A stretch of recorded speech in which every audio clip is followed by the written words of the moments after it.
Bonsoir, nous l'évoquions hier. En juillet 2012, un plan sur l'égalité homme-femme avait été voté. L'un des objectifs était la lutte contre les violences faites aux femmes. Pour Maud Olivier, députée, conseillère générale, la plus grande des violences, c'est la prostitution. Elle souhaite une lutte contre ce fléau et elle avait lancé en avril dernier une étude sur la prostitution estudiantine afin de mettre en place un certain nombre d'aides. Ce matin, une table ronde révélait les résultats de cette étude réalisée dans les universités d'Évry et d'Orsay. Audrey Coll. Les résultats de l'étude menée à l'université d'Évry et l'université d'Orsay révèlent que la prostitution estudiantine est une réalité en Essonne. Sur les 33 334 étudiants inscrits, 843 questionnaires étaient exploitables et ont révélé 23 cas de prostitution, soit 2,7% des étudiants. 91% de ces cas révélaient leur précarité financière, alors que 10,6% des étudiants déclaraient avoir eu recours ou envisagé l'échange d'actes sexuels. Ce qu'on peut dire, c'est que le phénomène est réel sur le territoire essonnien et que le lien entre la précarité étudiante et le recours à ces pratiques a été vraiment un lien de causalité qu'on a pu démontrer. Ce matin, la table ronde organisée par Maud Olivier permettait de mettre en avant les réalités de l'étude, mais aussi les solutions envisagées. Ainsi, davantage d'aides à destination des jeunes permettrait de lutter contre la prostitution estudiantine, mais plus largement, c'est une lutte contre les réseaux et les proxénètes qu'étudie la conseillère générale. On sait qu'elles veulent s'en sortir et que ça, elles n'ont pas de papier. Et c'est un moyen très fort aussi de la part des proxénètes pour les obliger à rester sur leur coupe. Donc il faut trouver des solutions pour leur donner des moyens de vivre, de leur moyen des revenus et de leur donner aussi les moyens de s'insérer professionnellement et dans la société française. De nombreuses associations se trouvaient ce matin autour de la table afin de partager leur expérience face aux cas de prostitution et apprendre à les reconnaître. Maud Olivier a également proposé de reconduire une étude en octobre dans les universités, période plus apte pour toucher la cible étudiante. Une vingtaine d'agents de la Maison départementale des solidarités d'Étampes en grève, aujourd'hui à l'appel de la CGT. Ils dénoncent le non-renouvellement de postes qui entraîne des répercussions sur les conditions de travail et d'accueil. Il y a quelques jours, il y a bien eu une réunion de négociation avec la direction, mais qui n'avait pas abouti. La perspective de voir arriver des agents volants à contrat renouvelable ne plaisant pas du tout à la CGT. Aujourd'hui, on est en colère. C'est la première fois qu'on fait grève à la MDS d'Étampes. On a 3 postes donc de secrétaires. Ce sont des postes de contractuels et ils ne sont pas renouvelés donc à compter du 30 juin puisqu'ils étaient sur des postes de longue maladie. Donc le Conseil général a décidé de ne pas renouveler ces postes. Au moment où l'on parle de plus en plus d'emplois d'avenir, qui d'ailleurs semble décoller après un démarrage plutôt poussif, se tenait hier soir à l'Opéra de Massy l'Assemblée générale de Vitacité. Une réunion festive pour les collaborateurs des 13 missions locales du nord du département. L'association a pour principale problématique, je vous le rappelle, le parcours professionnel et la formation des jeunes de 16 à 25 ans.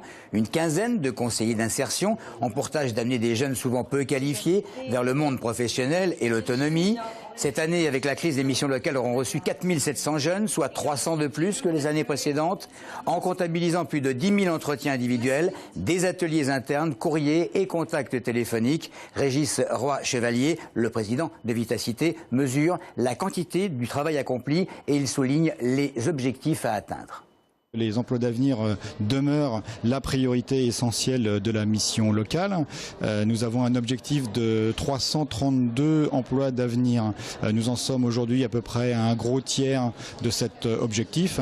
Il nous faut bien évidemment relever le défi, qui est un défi d'ailleurs ambitieux, mais l'ensemble de l'équipe et de la direction sont totalement motivés et nous allons y arriver.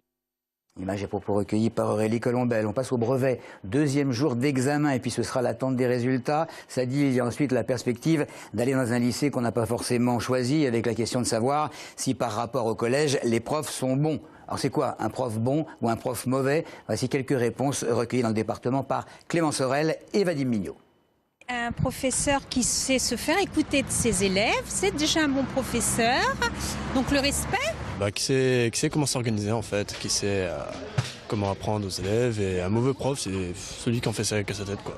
Un professeur un peu fou, on va dire. Enfin fou entre guillemets, pas un professeur sévère, strict, ça sert à rien. C'était notre professeur d'éducation physique.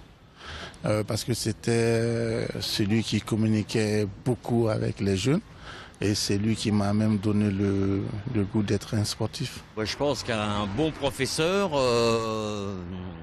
faut quand même qu'il soit muni de tous ses diplômes. Qui peut faire des heures supplémentaires tant qu'à faire aussi. Et qui, oui, franchement, pose des bonnes questions, reformule plusieurs fois, s'intéresse à l'élève un minimum. Il était sympa, il était gentil, il me comprenait. Quand je suis en difficulté, il m'aide. Il me fait comprendre ce qui est dur et ce que je peux vraiment faire pour m'en sortir. Prof de maths, M. Koskas qui s'appelait. Vous voulez savoir pourquoi? Parce que la seule fois où j'ai travaillé pour un contrôle, il m'a traité de tricheur alors que j'avais eu la meilleure note de l'école. Et je l'oublierai jamais. Pour les plus grands à présent, sachez que l'Institut d'optique d'Orsay propose depuis maintenant plusieurs années à des élèves ingénieurs d'intégrer une filière innovation entrepreneur. Le principe, vous avez une idée, vous souhaitez la développer, en faire un business. Votre université vous fournit le matériel, les salles, l'encadrement pédagogique pour faire fructifier votre projet. Alors Maxime Lemaine a rencontré l'un de ces jeunes étudiants ingénieurs entrepreneurs, mélange des genres. Hier, il a obtenu un prix pour son invention. À peine 23 ans, encore étudiant, et pourtant cet ingénieur en optique est déjà en train de créer sa société. Le produit, une pyramide qui diffuse des faisceaux laser à 360 degrés. Le principe, c'est d'assembler des sources de couleurs différentes. Donc typiquement, on va utiliser une source dans le bleu, une source dans le rouge et une source dans le vert, qu'on va ensuite assembler ensemble avec des miroirs dichroïques. À partir de là, en fait, on aura un faisceau qui peut être blanc ou qui peut prendre toutes les couleurs de l'arc-en-ciel. Et ce faisceau, en fait, on va l'envoyer sur un miroir qui tourne très vite et qui peut être contrôlé, ce qui peut être appelé un galvanomètre. Et ça va nous permettre de faire balayer le faisceau suffisamment vite dans l'œil du spectateur pour que l'œil du spectateur, en fait, n'ait pas le temps d'absorber l'énergie, ce qui rend donc le faisceau complètement inoffensif. Dans un premier temps, son invention sera proposée à la location dans des discothèques, des concerts ou des soirées étudiantes. L'objectif étant de la tester dans des environnements déjà habitués aux jeux de lumière avant de passer au stade de la vente. Le jeune homme originaire de Nozay a déjà remporté 3 prix pour son invention. Le dernier, c'était hier, le concours européen de l'entreprise innovante de Paris. Le prix 10 000 € de services et de conseils qui lui permettront par exemple de réaliser une étude de marché en design. Une inauguration demain, celle du pôle public des passages à Évry. Il aura fallu quelques 10 années de travaux et de requalification des quartiers. Il y a une cérémonie à 11 h, un buffet avec un certain nombre de personnalités, parmi lesquelles Francis Choix, évidemment, le maire d'Évry, le sénateur Michel Berson et le préfet de l'Essonne, Michel Fuseau. Avant de nous quitter, quelques mots de baseball. Déplacement difficile pour les Lions de Savigny-sur-Orge en championnat de France élite. Les Essonniens qui occupent une position de relégable au classement se déplacent à Rouen, leader du championnat, contraints de disputer tous leurs matchs à l'extérieur en raison de la fermeture municipale de leur terrain. Les Lions de Savigny vont devoir batailler jusqu'au bout pour préserver leur place parmi l'élite.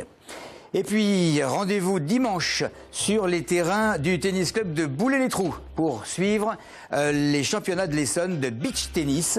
Dès 15 h, les meilleurs spécialistes de la discipline vont tenter de se qualifier pour les championnats d'Île-de-France. Une grande répétition générale avant les vacances et les séances sur la plage.